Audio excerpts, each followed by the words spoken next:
Guys അപ്പൊ നമ്മൾ ഇന്ന് ഇവിടെ ഒരു കുക്കിംഗ് വീഡിയോ ആയിട്ടാണ് വന്നത്. ഷിബിലേന്റെ വീട്ടിലാണുള്ളത്. പരിപ്പ് പായസം, ചെറുപയർ പരിപ്പ് പായസം. അതെ, ഒരു ചെറുപയർ പരിപ്പ് പായസത്തിന്റെ റെസിപ്പി ഒക്കെ ആയിട്ട് വന്നതാണ്. അപ്പൊ നമുക്ക് വീഡിയോയിലേക്ക് പോവാം. അപ്പൊ അതാ ചെറുപയർ പരിപ്പാണ് നമ്മളിത് ചൂടാക്കാൻ വേണ്ടിയിട്ട് അടുപ്പത്തേക്ക് വെച്ചതാണ് കേട്ടോ.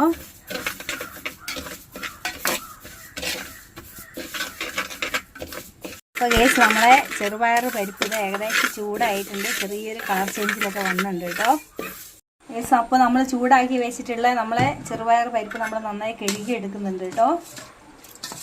ചെറുപയർ പരിപ്പ് നമ്മൾ അടുപ്പത്ത് വെച്ചിട്ടുണ്ട്. അപ്പോൾ അതൊന്ന് വേവണം. ഇനി ഇതിലേക്ക് ഇനി രണ്ടാം പാല് ഒഴിക്കുന്നത്.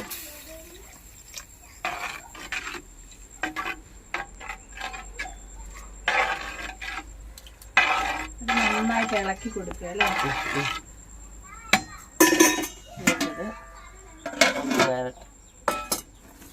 നമ്മളിത് ഏകദേശം വെന്ത് സെറ്റ് ആയിട്ടുണ്ട്. അതിലേക്ക് നമ്മള് ശർക്കര വെള്ളം ഒഴിക്കുകയാണ് കേട്ടോ. ശർക്കര ആദ്യം കനിച്ച വെള്ളം.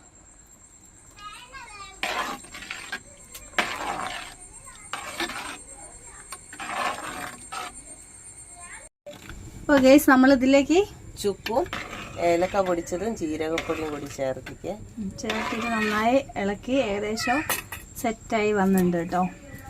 ഇതിലേക്ക് ഒന്നാം പാല് ചേർക്കാം. ഇതിലേക്ക് നമ്മളിതാ ഒന്നാം പാല് ഒഴിച്ചുകൊണ്ടിരിക്കുകയാണ് കേട്ടോ. ഇപ്പൊ നമ്മള് അണ്ടിപ്പരിപ്പ്, മുന്തിരി എല്ലാം കൂടി തേങ്ങാക്കൊത്തെല്ലാം കൂടി വറവ് ഇട്ടിട്ട് നമ്മൾ ഇതിലേക്ക് ഒഴിച്ചിട്ടുണ്ട് കേട്ടോ. ഫൈനലി നമ്മുടെ പായസം ഇവിടെ സെറ്റ് ആയിട്ടുണ്ട് കേട്ടോ.